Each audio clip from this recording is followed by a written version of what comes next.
Admiral Zethkari stood on the bridge of his flagship, watching the blue planet grow larger on the main screen. 10,000 warships stretched out behind him in perfect formation. Each ship carried enough firepower to crack a moon.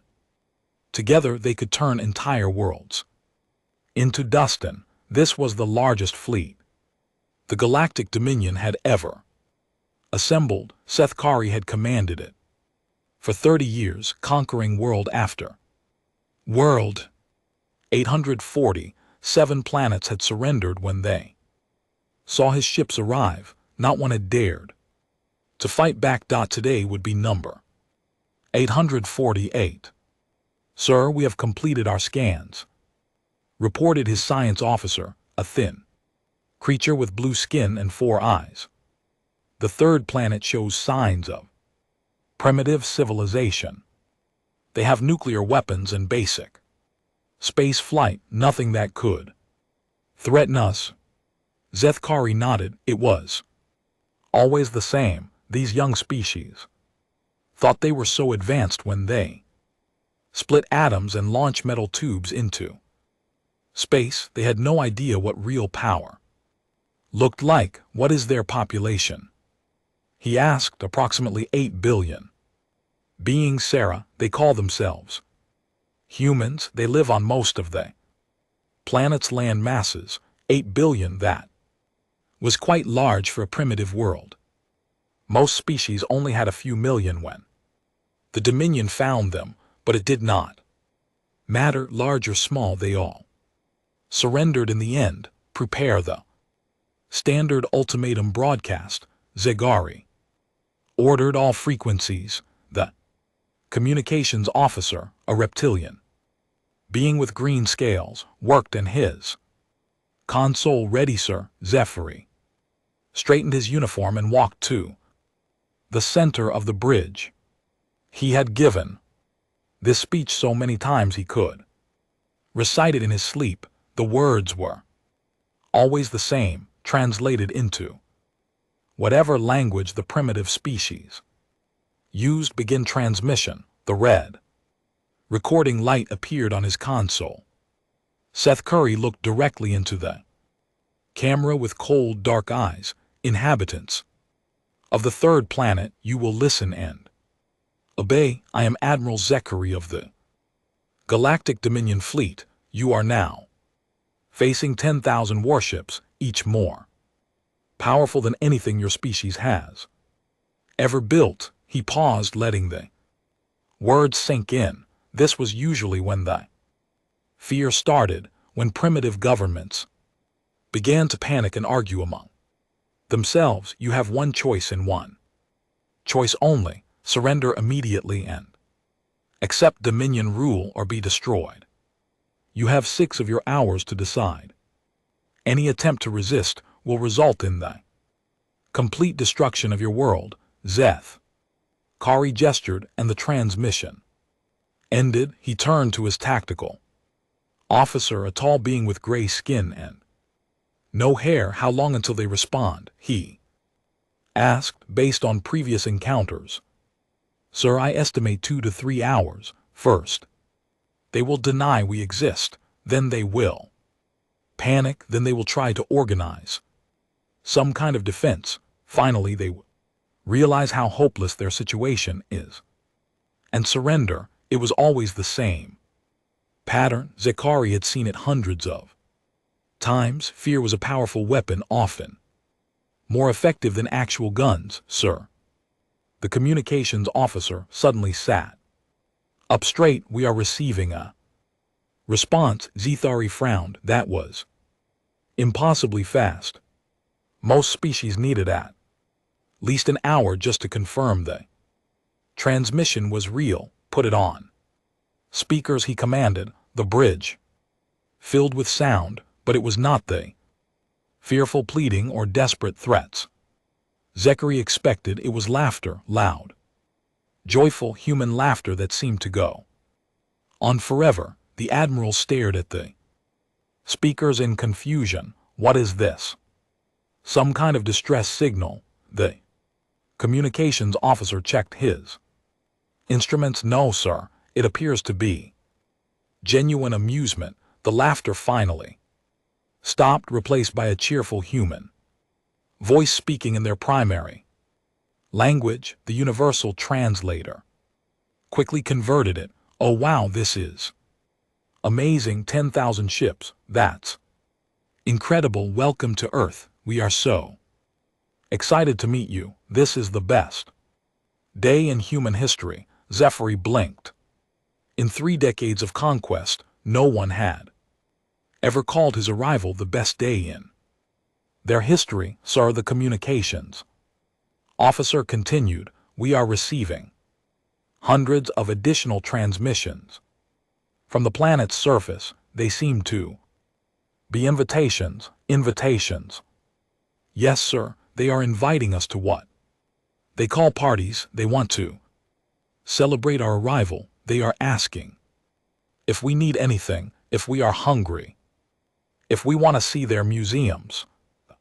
Tactical officer looked up from his console. Sir, I am detecting multiple launches from the planet's surface. Small craft are heading in our direction. Zethkari felt a chill run down his spine. Were they attacking? But his sensors showed no weapons. What are they carrying? He demanded. According to our scan, sir, food, music, something they call gifts, and more of those invitation messages. The science officer spoke up.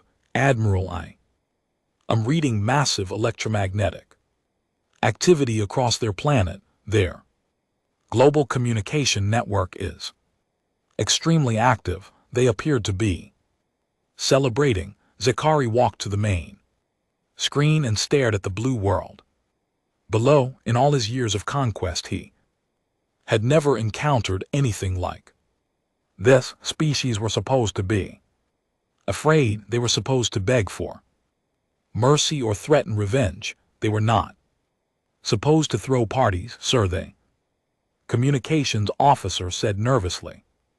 They're asking if we would like to try something called coffee. They say it is delicious and will help us stay alert during our long journey. The Admiral turned to his science officer. Run a full psychological profile on this species. I want to know if they are suffering from some kind of mental disorder. Already running, sir. Initial results show they are completely sane. They appear to be genuinely excited about making contact with alien life.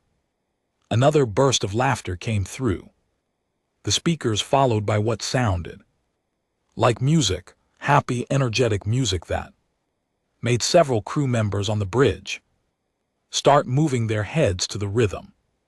Turn that off, Zethari snapped, but the damage was done. He could see his crew exchanging glances, small smiles appearing on their faces. The humans' infectious joy was spreading through his ship. The communications officer raised his hand.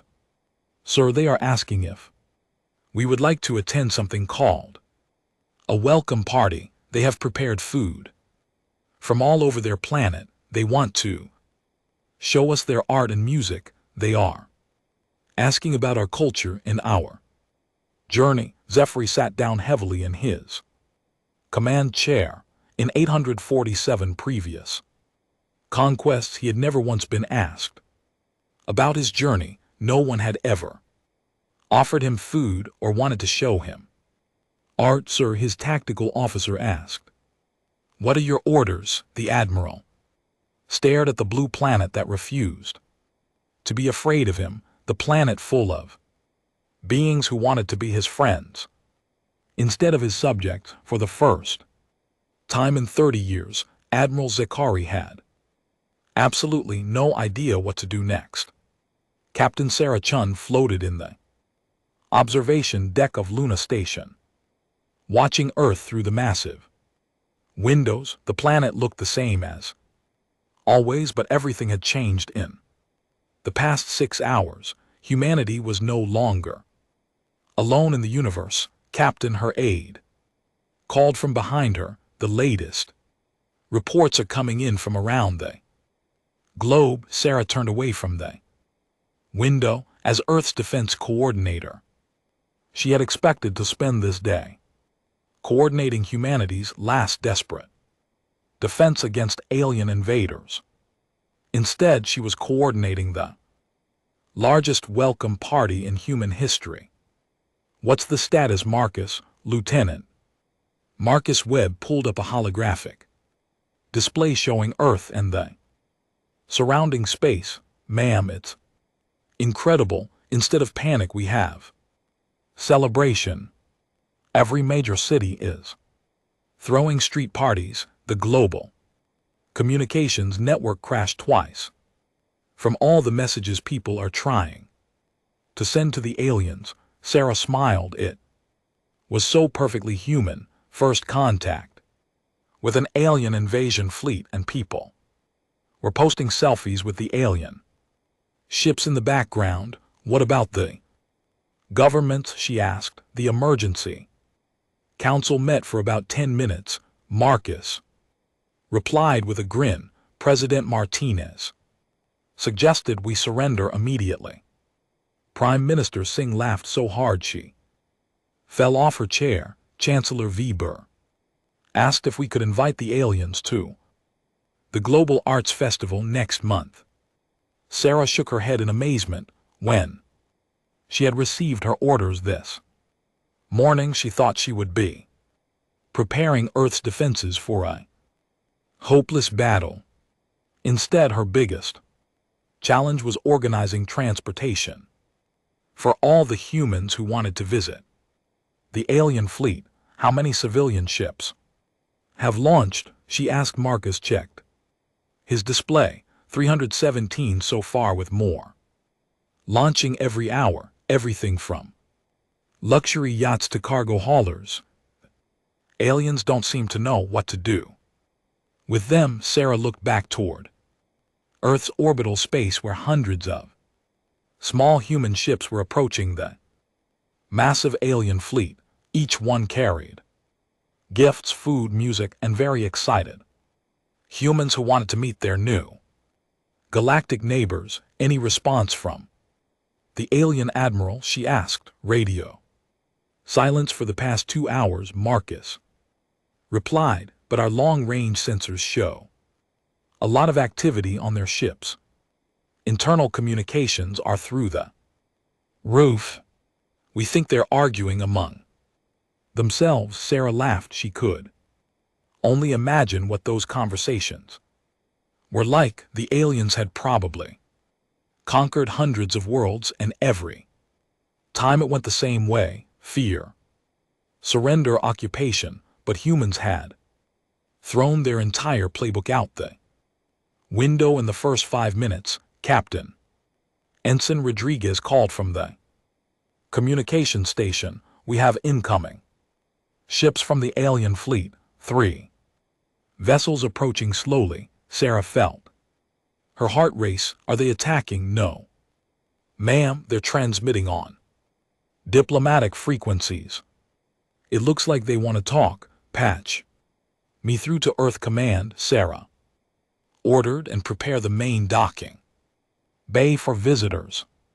Within minutes, Sarah was standing in Luna Station's largest docking bay, watching 3 sleek alien ships settle onto the deck. They were beautiful, made of some kind of dark metal that seemed to absorb light, much more elegant than human ships.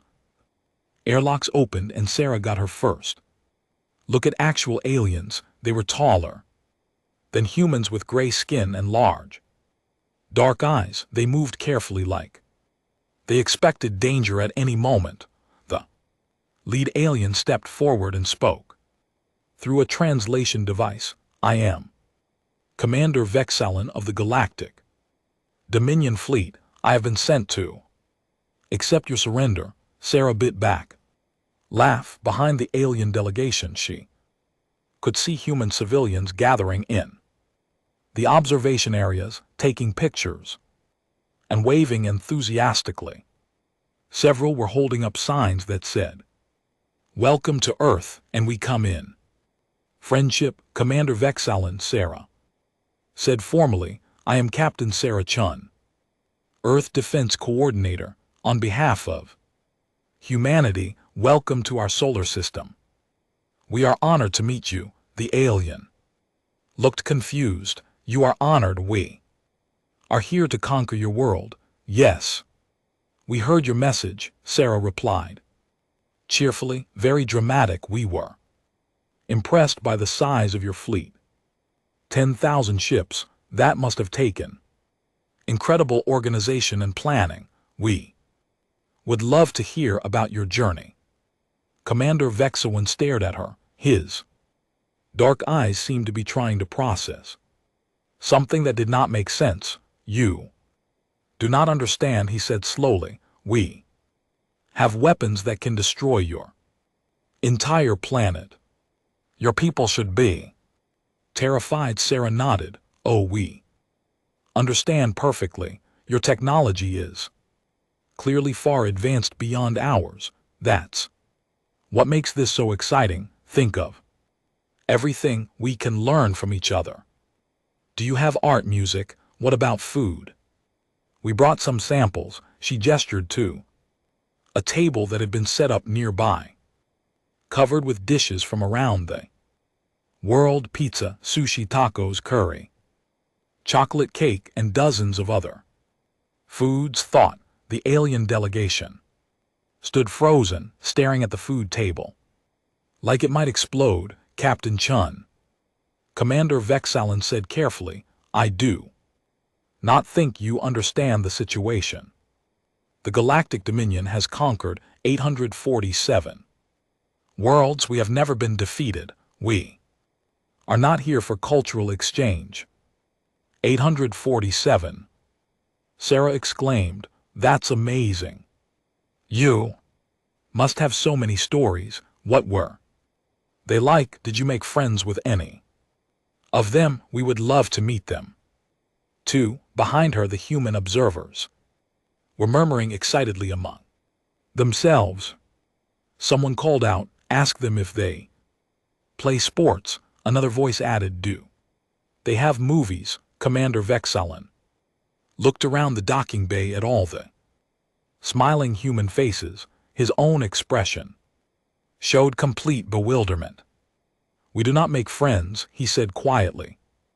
We conquer. That sounds lonely, Sarah replied with genuine sympathy. But you don't have to be conquerors anymore. You could be explorers, teachers, friends. Think about it. 10,000 ships full of beings from across the galaxy, working together to explore and learn and create instead of destroy. The alien commander was quiet for a long moment. Finally, he spoke again, his voice uncertain. Your species is not afraid of death. Sarah considered the question seriously. Of course we are.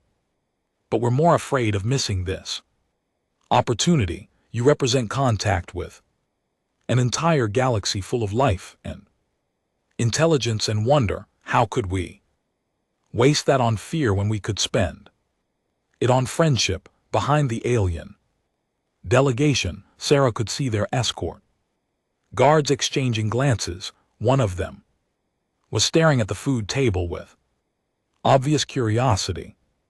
Commander, Sarah said gently, why don't you try some of our food while we talk?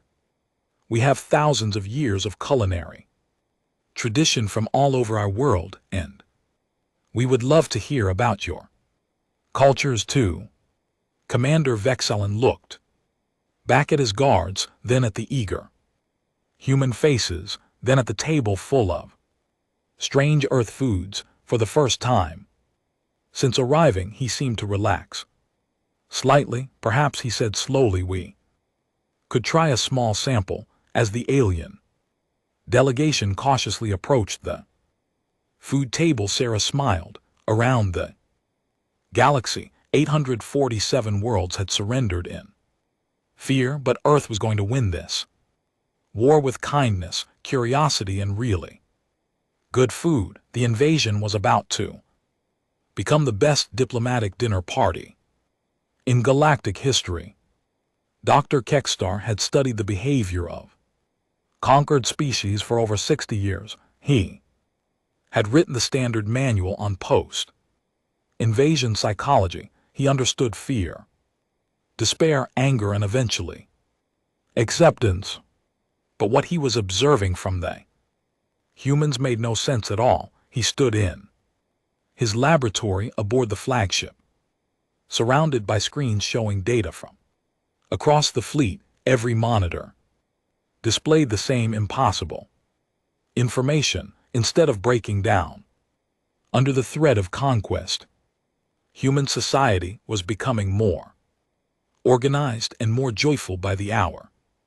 Computer, show me the global communication analysis, he commanded.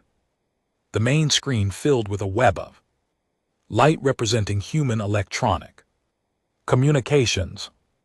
It should have shown chaos, panic, desperate military coordination. Instead, it showed something Dr. Kekstar had never seen before: a species coming together in celebration. Analysis complete, the computer announced. Human communication show 93% positive. Emotional content. Primary themes include excitement, curiosity, welcome, and gift-giving. Military communications represent only 2% of total traffic. Dr. Kekstar sat down heavily. In every previous conquest, military communications dominated everything. Governments fell apart, people fled their cities, fear controlled every decision. But the humans were posting pictures of his fleet on their social networks, writing songs about first contact and organizing cultural exchange programs. Sir, his assistant, a young researcher named Pelton, entered the laboratory. Admiral Zivari has requested your presence at the diplomatic meeting. Dr. Kekstar nodded and followed Palin through the ship's corridors. As they walked, he noticed something troubling. Crew members were gathered in small groups, talking quietly among themselves. Some were even smiling. When they reached the main diplomatic chamber, Dr. Kekstar was amazed by what he saw. The sterile military briefing room had been transformed. Humans had somehow convinced the admiral to allow them to bring decorations, colorful banners, flowering plants, and tables covered with strange earth foods. Admiral Zachary sat at the head of a long table, looking deeply uncomfortable. Across from him sat three humans: Ambassador Maria Rodriguez, Captain Sarah Chun, and someone introduced as Dr. James Park, xenobiologist. Dr. Kekstar, the admiral said with obvious relief, please explain to our guests why their behavior is inappropriate. Ambassador Rodriguez turned to Dr. Kekstar with a bright smile. Oh, you must be their psychologist. How wonderful, we brought you something special. She reached into a bag and pulled out what appeared to be a small rectangular device. This contains the complete works of human psychology and sociology. Thousands of years of research into behavior, emotion, and social organization. We thought you might find it interesting. Dr. Kekstar accepted the device carefully. You are giving this to me freely. Of course, Dr. Rodriguez replied. Knowledge should be shared. We're hoping you'll share some of your research with us too. We're fascinated by galactic psychology. The admiral leaned forward. Dr. Kekstar, please explain to them that they are prisoners of war. Dr. Park, the human xenobiologist, laughed. Prisoners, but we came here voluntarily. We wanted to meet you. You came here, Admiral Zachary said slowly, because we threatened to Destroy your world? Well, yes, Captain.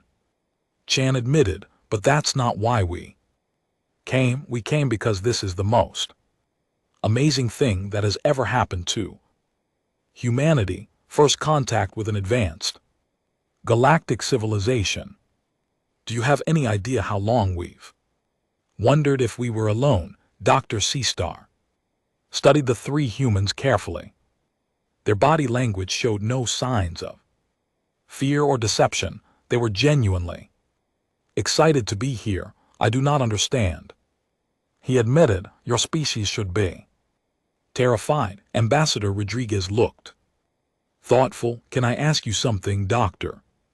Kekstar? In all your studies of conquered species, did any of them ever try to be friends with their conquerors? Friends? The concept was so alien that Dr. Kekstar had to process it for a moment. No, never. Conquered species become subjects. They obey, they work, they serve. That sounds terrible, Dr. Park said with genuine sadness. No wonder your people seem so unhappy.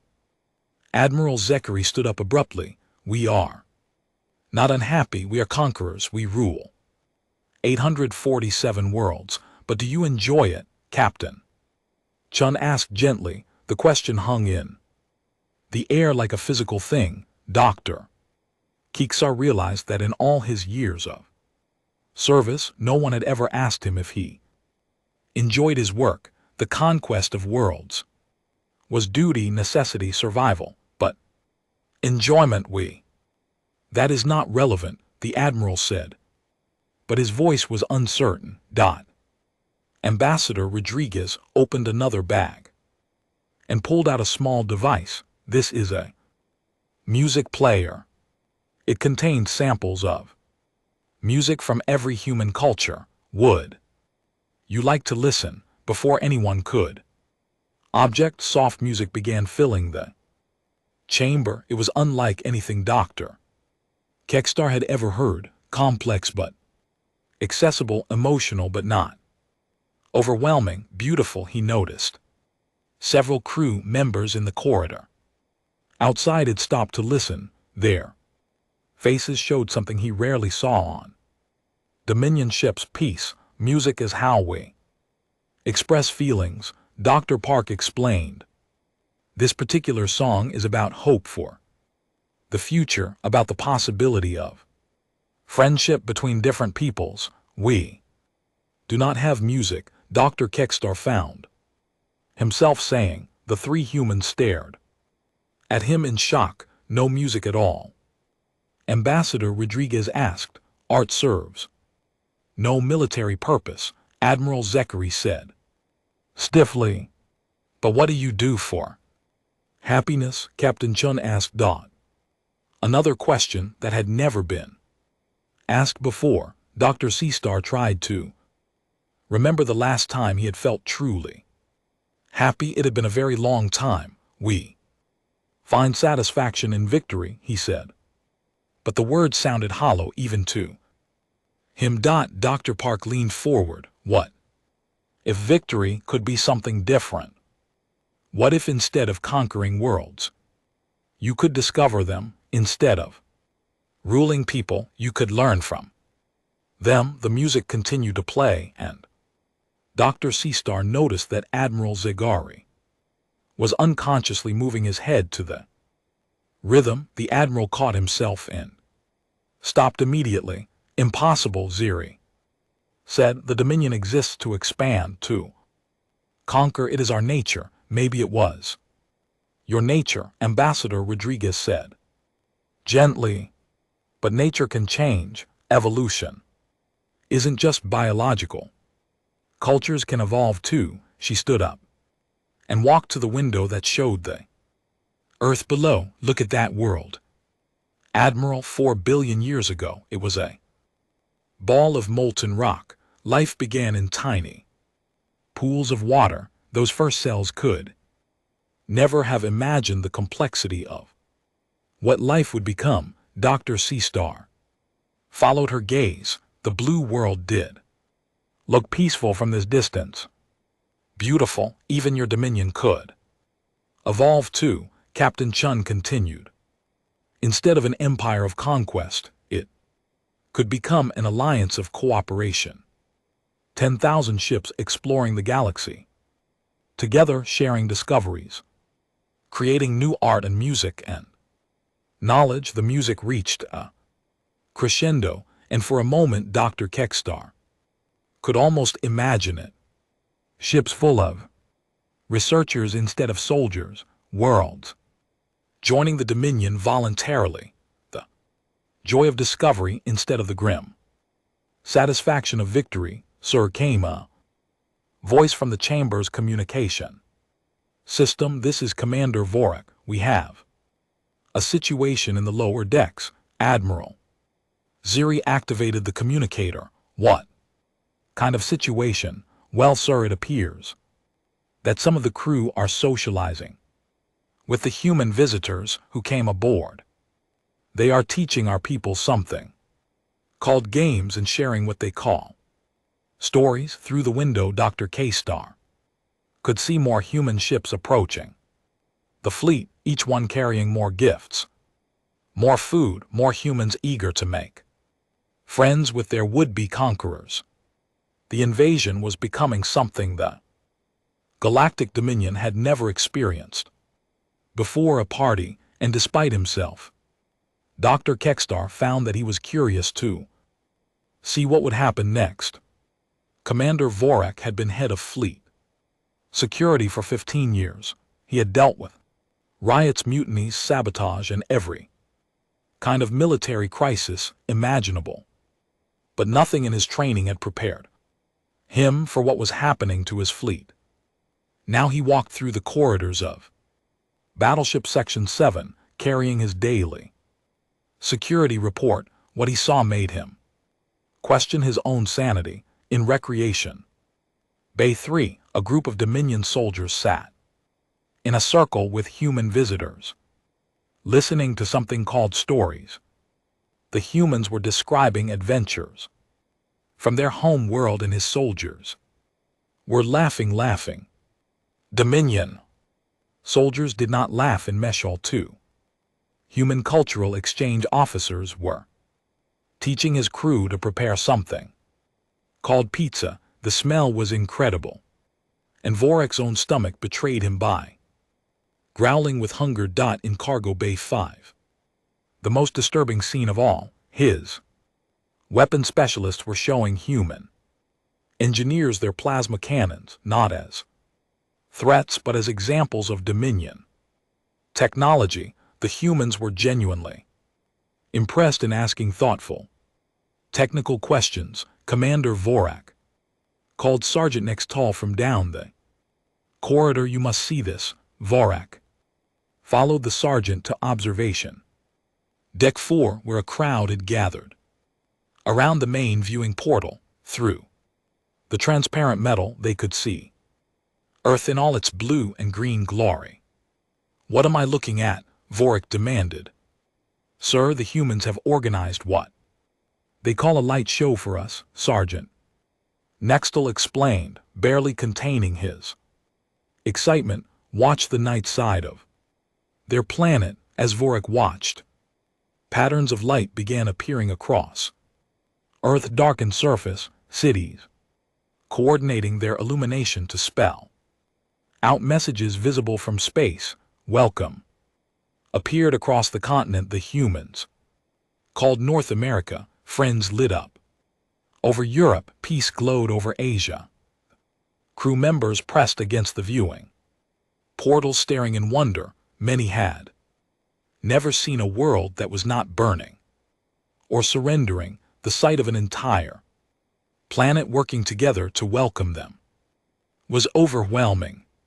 Sir, Sergeant Nextel said quietly, is it true that we are going to destroy this world? Vorg felt ice in his veins. His soldiers were supposed to follow orders without question. They were not supposed to care about enemy planets. Those are Admiral Zir's decisions to make, he replied carefully. But sir, another soldier Spoke up, they're not acting like enemies. Vorth activated his communicator. All senior staff report to conference room. One immediately. 20 minutes later, Vorik sat at a table with his department heads trying to understand how his perfectly disciplined fleet was falling apart through kindness. Report, he ordered. Lieutenant Commander Tekelin, head of communications, spoke first. Sir, we have received over 50,000 personal messages from humans. They are asking about our families, our home, worlds, our culture. Many are offering to host our crew members for something called dinner parties. How many of our crew have responded? Approximately 30%. Sir, they seem to enjoy the conversations. Thorak rubbed his temples. Chief Medical Officer Wexmer report, the ship's doctor, a tall being with green skin, looked uncomfortable. Commander, I have 17 cases of what the humans call homesickness, but in reverse. Our crew members don't want to return to Dominion space. They want to stay here and learn more about human culture, engineering. Chief Jordan, the chief engineer, covered in gray fur, shifted nervously. Sir, the human engineers have been sharing their technical knowledge freely. They have shown us more efficient reactor designs and asked nothing in return. Some of my staff are questioning why we maintain weapons instead of exploration equipment. This was a disaster. Vorik had lost control of his fleet, not through force but through friendship. Sir, came a voice from the communication system. Commander Vorak to the bridge. Immediately. Priority 1. Vorak left his staff and rushed to the bridge where Admiral Zethari was staring at tactical displays with obvious distress. Admiral, Vorak asked, Commander, I need you to prepare the fleet for orbital bombardment of the human planet. Vorik felt his heart stop. Sir, this situation has gone too far, Admiral Zethari said grimly. The crew is becoming emotionally compromised.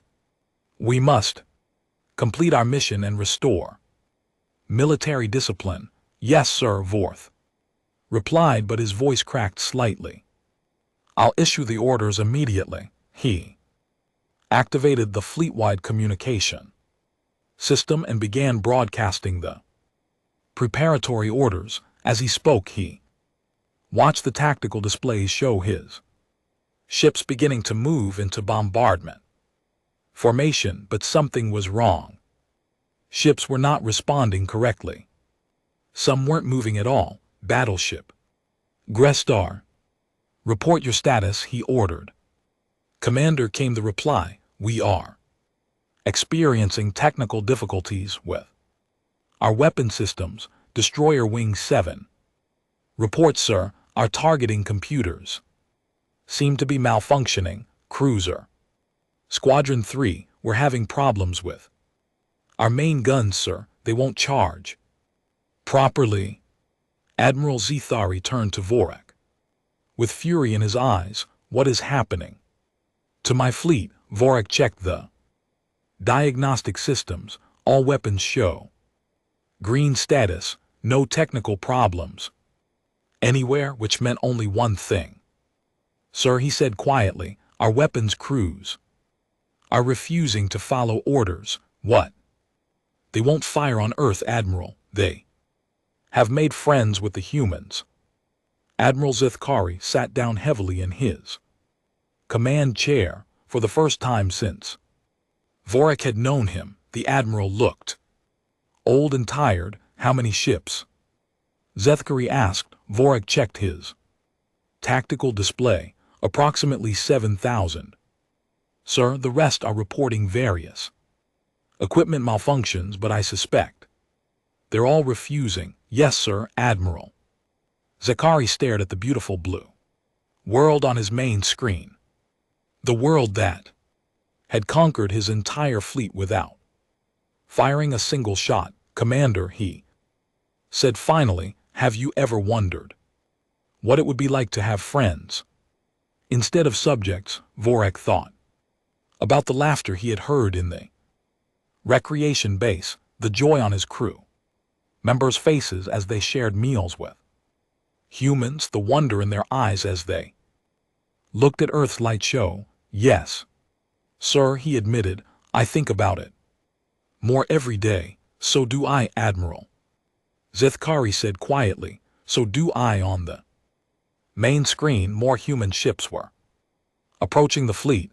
Each one carried more gifts, more music, more people eager to welcome the Dominion to their corner of the galaxy. The greatest invasion fleet in galactic history had been defeated by the simple human belief that strangers could become friends, and slowly, impossibly, Admiral Zechary found himself beginning to believe it too. 6 months after the day that was supposed to be Earth's conquest, Admiral Zethkari stood before the Galactic Council, wearing something he never thought he would own, a bright Hawaiian shirt, covered in small pictures of surfboards and palm trees. It had been a gift from his human friend Marcus, who insisted that all important speeches should be given in comfortable clothing. Council chamber was the most formal place in the galaxy, where representatives from 1,000 worlds gathered to make decisions that affected trillions of beings. Zechari had stood here before to report his victories. Today he was here to explain his defeat, but as he looked out at the assembled aliens, he realized something had changed. Many of them were wearing small items of human clothing, colorful scarves, interesting hats, jewelry made of Earth materials. Even in the 6 months since humanity had joined the galactic community, their influence was spreading. Honored Counselor Zechari began, his voice carrying across the vast chamber, "I stand before you today to report on the mission to conquer the world called Earth's." The chamber fell silent. Every being present knew that Zethari commanded the most powerful fleet in galactic history. His victories were legendary. The mission, he continued, was a complete failure. Gasps echoed through the chamber. Council leader Vexthorn, an ancient being with purple skin and 6 arms, leaned forward in his chair. "Admiral, please explain. Did the humans possess superior weapons, advanced defenses?" Zethari smiled, an expression that felt natural now, but would have been impossible 6 months ago. "No, Counselor, the humans defeated us with something far more powerful than weapons. They defeated us with friendship." The chamber erupted in confused whispers. Zechari waited for quiet before continuing. "When we arrived at Earth, the humans did something no species in our 847 previous conquest had ever done. They welcomed us. They invited us to parties. They offered us food. They shared their culture. They treated our invasion fleet like honored guests."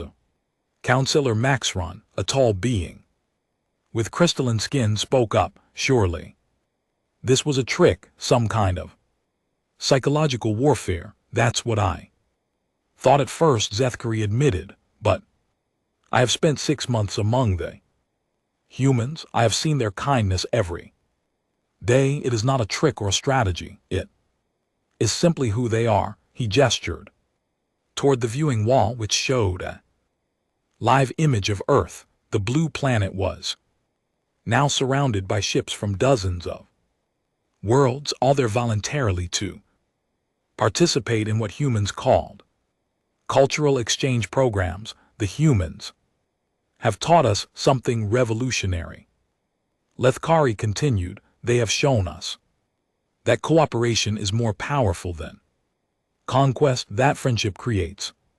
Stronger bonds than fear.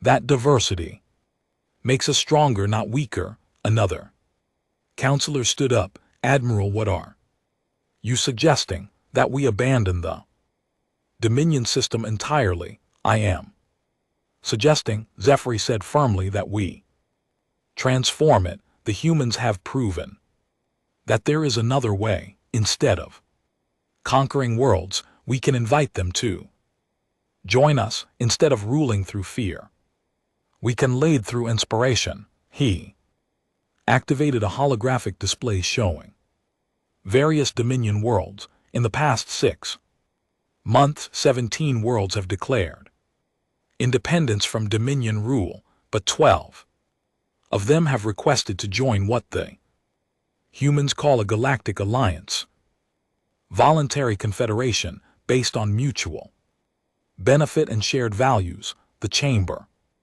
buzzed with activity as counselors discussed this development among themselves. The humans have also introduced us to concepts we never considered before. Zeth Curry continued. Art for its own sake, not just propaganda. Music that brings joy instead of intimidation. Sports that build friendship between competitors.